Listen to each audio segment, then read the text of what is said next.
کہ ایمان دل میں آ گیا تو ایک کشاکش اندر شروع ہو جائے گی۔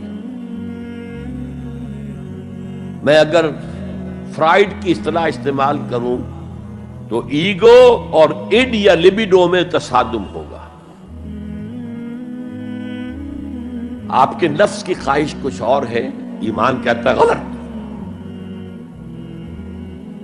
کشاکش ہوگی کہ نہیں؟ یہ اندرونی جہاد ہے اپنے نفس کے خلاف۔ جیسے فرعون نے کہا تھا الیس لی ملک مصر وہذہ الانہار تجری من تحتی، کیا میں بادشاہ نہیں ہوں مصر کا؟ مصر کی حکومت میری نہیں ہے؟ اور کیا یہ ساری نہریں جو ہے میرے نظام کے تحت نہیں چل رہی؟ اسی طرح برا نہ مانیے، ہمارا نفس کہتا ہے یہ جسم میرا ہے، میری ملکیت ہے، اٹس مائی ڈومین، میری خواہش پوری کرنی ہوگی۔ جیسے اس نے کہا میں نہیں جانتا کوئی خدا ہے میرے سوا اور میرے اوپر، میں نہیں مانتا۔ نفس بھی کہتا میں نہیں ماننے کو تیار، کیا حلال ہے کیا حرام ہے، کیا جائز ہے کیا ناجائز، میری خواہش پوری کرو۔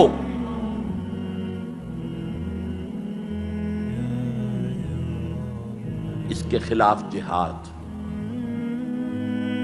یہ پہلی منزل کا جہاد ہے۔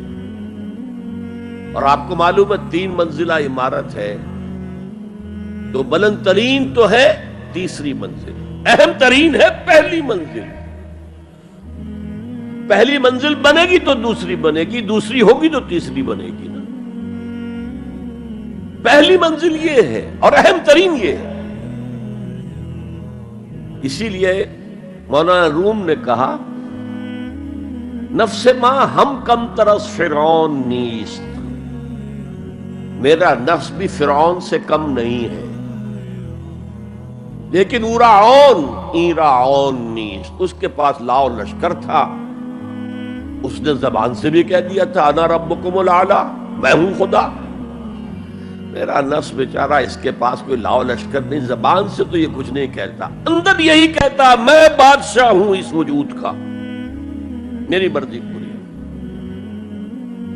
اسٹرگل اگینسٹ دس بیسر سیلف، ایک سیلف ہے اونچی سیلف، خودی، انا، ایگو، اور ایک ہے یہ بیسر سیلف، حیوانی جبلتیں جو اندھی بہری ہیں، جو حلال اور حرام سے انہیں کوئی غرض نہیں، ان کے خلاف جہاد کرنا۔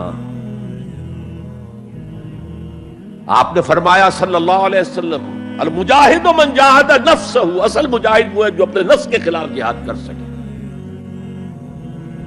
تمہارے اندر یہ دشمن تو بیٹھا ہوا ہے، تکڑا ہے، تمہیں کنٹرول کر رہا، چلے آؤ باہر کے دشمنوں سے جہاد کرنے کے لیے۔ تم نے ٹانگے کو گھوڑے کے آگے باندھ دیا۔ اور ایک دفعہ حضور سے پوچھا گیا ای الجہاد افضل یا رسول اللہ، اے اللہ کے رسول سب سے افضل جہاد کون سا ہے؟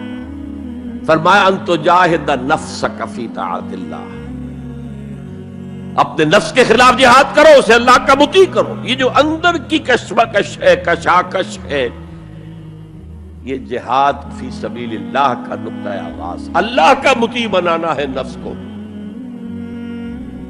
اس کے ساتھ 2 سب لیول اور ہیں۔ اس نفس کو بھڑکانے والی ایک قوت ہے انویزیبل، اور ویزیبل بھی ہے۔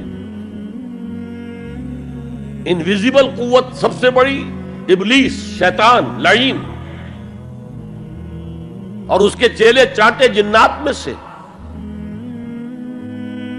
اور ویزیبل میں انسانوں میں جو اس کے ایجنٹ ہیں، جو فحاشی کو کلچر کا نام دے، یہ اس ابلیس کے چیلے ہیں۔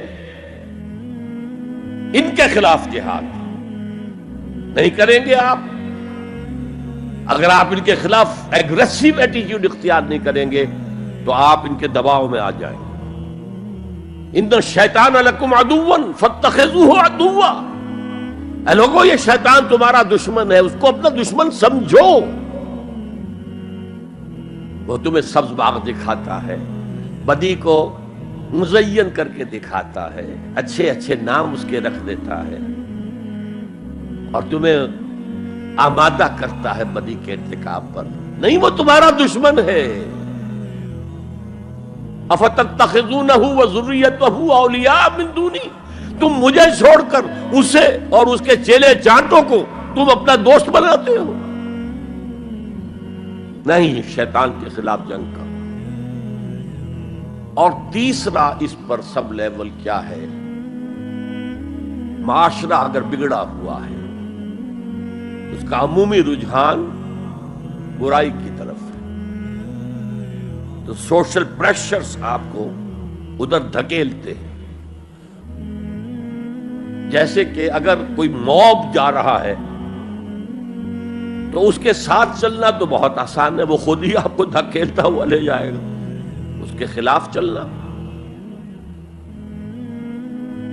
بہت مشکل کام. ہو سکتا ہے آپ بڑی زور لگا کے 4 قدم آگے بڑھیں، پھر کو ریلا آئے 10 قدم پیچھے لے جائے.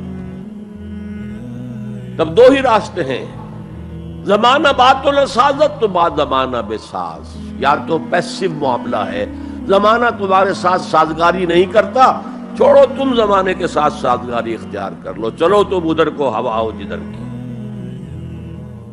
ایک یہ ہے کہ نہیں، زمانہ بات و سازت تو بعد زمانہ ستیز.